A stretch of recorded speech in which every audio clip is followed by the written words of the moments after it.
Hello, my dear students. Welcome to Computer Network video classes. My name is Chandramohan B. BA and MTech graduate, presently working as an assistant professor in Computer Science Department in Government First Grade Degree College, Magadi.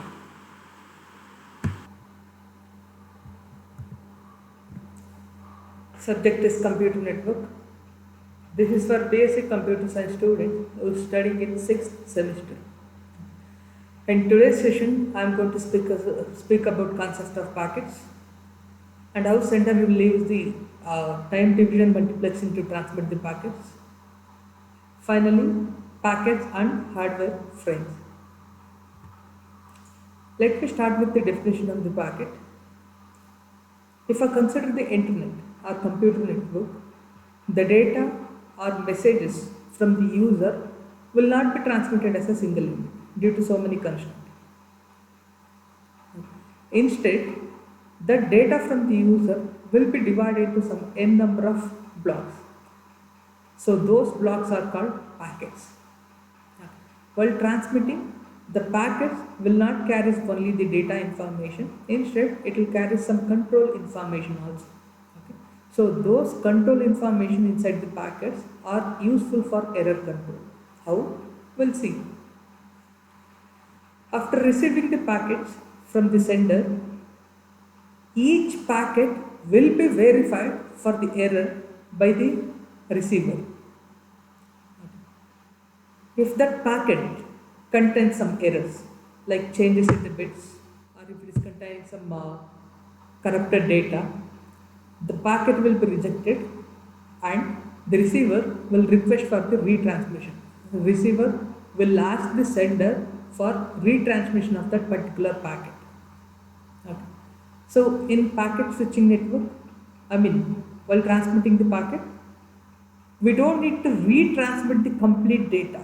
We don't need to retransmit the complete data. The data means it's divided into some number of packets. So instead of retransmitting the complete data, the receiver will ask the sender to retransmit only the corrupted packets. Okay.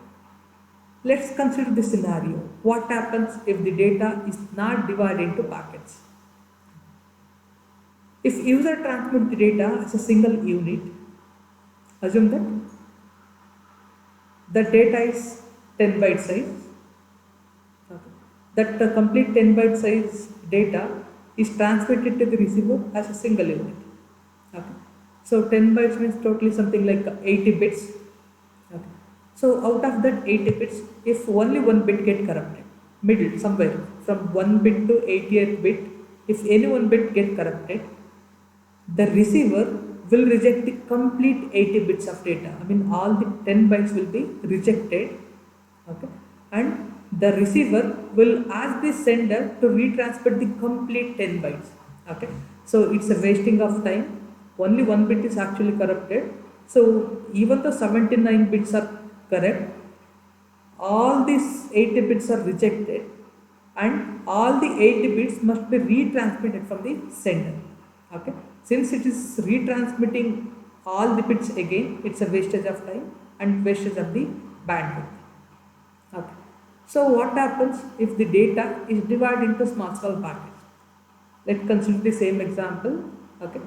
If that 10 byte data is divided into 10 packets, each packet of size 1 byte. Okay. Assume that the first packet named as like packet 1, like packet 1 to packet 10. Okay. Assume that the receiver received the packet 1 successfully without any error, packet 2 successfully. Upon receiving the packet 3, it observes that the packet 3, one bit from the packet 3 is get corrupted. Okay. So in that case, the receiver will reject only packet 3. It won't ask for the retransmission of packet 1 and packet 2. It will reject only packet 3 and it will ask the sender to retransmit only the packet 3. Okay. So that is the advantage of dividing the dividing the data into packets. So in a computer network, there will be some n number of users. Each user will have a data that data will be divided into some n number of packets. Okay, and in the internet or in the computer network, the resources like communication channel is a constraint. Okay. So those resources like communication channel must be shared among n number of users. It must be shared among n number of users. So each user will try to access the same channel. Okay, each user wants to packets in the same shared channel. This is called packet switching. Okay, so how this packet switching will work? Obviously, all the user will not allow to transmit at the same time. It will create the collision of packets. Okay, instead, the packet switching network will work in a round robin fashion. Okay, round robin fashion or round robin scheduling. So what is this round robin scheduling? Okay, you can see from the diagram, there is a 3 sender and transmitting to 3 different receiver. Okay. So round robin means the chance will be given to the first user. Okay. Once the first user transmit the data, the chance will be given to the second user. The second user will transmit the packet in the same communication channel. Okay. Then the chance will be given to the third users. Okay. You may think, when first sender is transmitting, the sender 2 and sender 3 wait for the longer time. But this is not the thing in a packet switching network. In a packet switching network, the channel is shared and fixed amount of time will be given to each users. Okay, so each user, each sender cannot exceed that time for transmitting. Okay, assume that if sender 1 has 2 bytes of data, sender 2 has 2 bytes of data, and sender 3 has 2 bytes of data, and each packet size is 1 byte.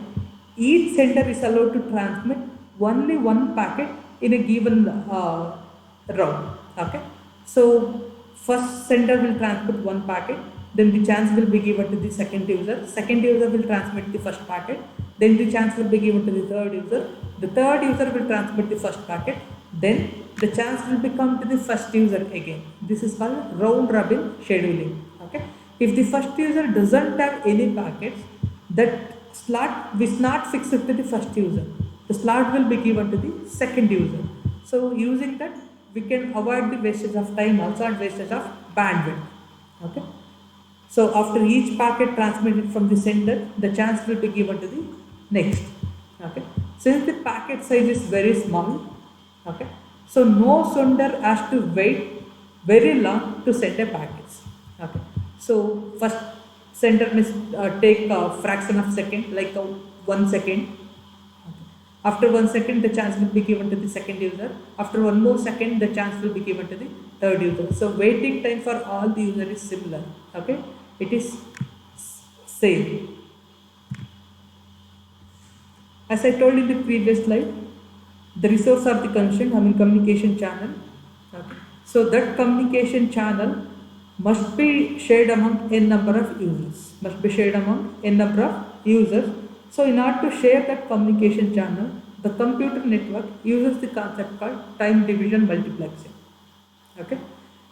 Time division multiplexing means the communication channel is divided into some n number of slots. It's divided into some n number of slots. Okay. Each slot will be given to the different senders. Each slot will be given to the different sizes, and the length of the slot will be allowed to transmit only one packet. Okay, it will be allowed to transmit only one packet. It is not, the slot will not allow to transmit more than one packet. The size of the slot is same as the packet size. Okay, so whatever the time required to transmit a single packet, that will be the slot. Okay.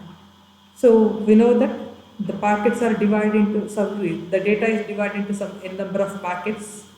Okay, so each packet will get a slot. Each packet will get a slot. Whenever sender want to transmit the data, okay, sender will give the data to the device called multiplexer. Okay, so what is that multiplexer will do? The multiplexer collect the data from a number of senders. Okay, after collecting the data from a number of senders, it will transmit that data from the 3 different senders in a single communication channel. So time division multiplexing comes with it. Device called multiplexer along with the communication channel. That multiplexer will collect the data from the source, okay, combine into single communication channel. Okay, the data will be combined from the multiple sender, and those data will be transmitted in a single communication channel.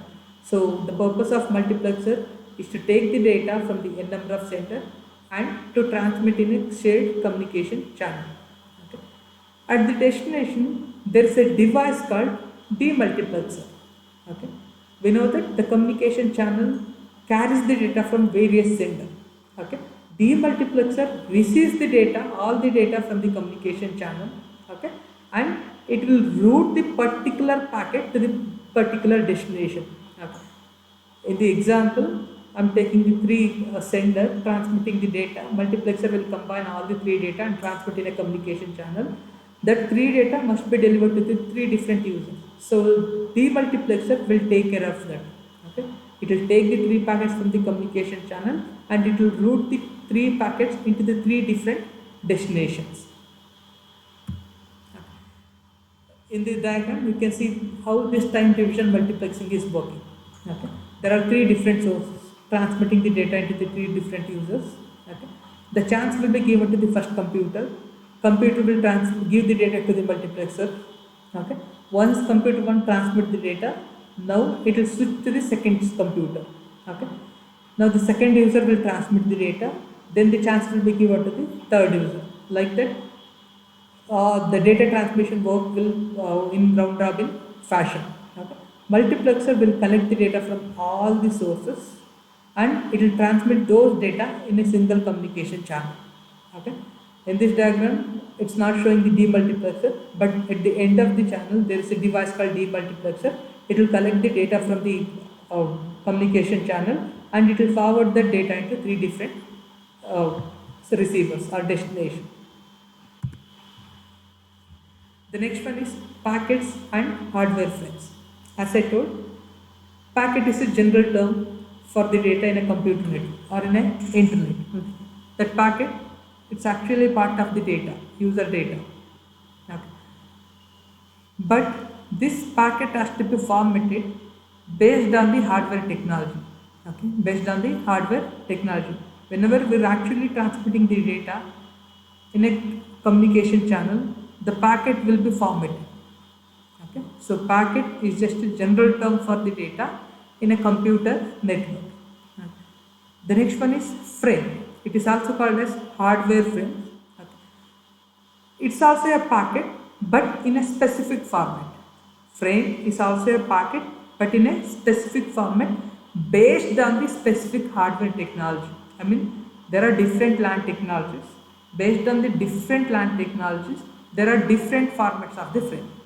Okay, so frame is also packet of the specific format and specific hardware technology. Okay, let's see the frame format. This is the general frame format which contains some header part, trailer part and data part, but expansion we'll see in the later sessions. Okay, so based on the hardware technology, there is a different frame formats. Okay. But all the frame format will have a header, data part and trailer. Okay. So we need to define some standard format for the data before transmitting from sender to receiver. Okay. The general term is packet, but it has to be formatted or it has to be in specific format before transmitting. When it is in specific format, we will call it as a frame. Okay. This is this frame format which containing SOH, data and EOT. Okay, where SOH stands for start of header and EOT stands for end of transmission. Okay, so SOH and EOT will be used for synchronization between sender and receiver. Okay. So how this SOH and EOT can be used? Okay. This SOH and EOT generally used in error identification. Okay. Error detection, it will be used for error detection. Okay. Assume that the data transmission will begin with the control packet called SOH. Okay. Whenever receiver receives SOH, it thinks that it is receiving the data from the sender. Okay. SOH start of header. Okay. If SOH is missing in the packet, if the SOH is missing in the packet, then the receiver thinks that something happens to the communication channel. I mean, some error occurred in the communication channel. So what it will do, it will reject the packet and it will ask for the retransmission. Okay. Same thing happened for the EOT also. EOT indicates end of transmission. Assume that the receiver receives the SOH properly. After that, SOH followed by the data and EOT. If EOT is not received at the receiver side, again the receiver thinks that there is an error or problem in the communication channel. Again it will reject the packet and it will ask for the retransmission. So this SOH and EOT will be useful for error detection and correction. Okay. This SOH and EOT does not carry any information. It's just a control packet. Okay, it not actually carries any data part. It's just a control part. Okay, even though it adds some overread to the packet, but it will be useful in error correction and detection. Okay, as I told, this SOH and EOT will be used for error identification. I mean the transmission problem. Okay, you can see here missing EOT indicates the sender computing crashed. Means it may be sender computer or there may be a problem in the communication channel also. Assume that sender is properly transmitted that SOH data and EOT. Okay. If EOT packet, if something happens in the communication channel and if this EOT is lost there, receiver may think that there is a problem in communication channel or in the sender itself. Okay. Assume that the sender is transmit both SOH and data, but before transmitting EOT, if it is crashed, okay, then also receiver think there is a problem in either communication channel or computer. Okay. If SOH, that is start of header, is missing in the received packet, okay, the receiver assumes that it missed the beginning part of the message. Okay, it assumes that it missed the beginning part of the message. Okay. In either case, it will be considered as a bad frame and that frame will get discarded. Okay. So in today's session, we discussed about the packets. Packet means is just a block of data, okay, which contains some actual data as well as some control information. Okay. It's not a specific format, it's just a general term. If it is in a specific format, it is called as frame. Later, we discussed about the time division multiplexing. We know that in a computer network, there is some resource constraint like communication channel. Those communication channels must be shared among a number of users. So, other channel will be given access to the multiple sender. So, the network will make use of time division multiplexing concept where communication channel is divided into some n number of slots. Different slots will be given to the different users. Okay. The slot size is matched with the packet size. Okay. So each slot can carry only one packet. The next one is packet and hardware frames. Okay. In this we discussed about the packet frame format which carries control information like SOH and EOT along with the data. For this PPT preparation and making the video, I referred the textbook, that is Computer Networks and Internet by Douglas E. Carver. Thank you.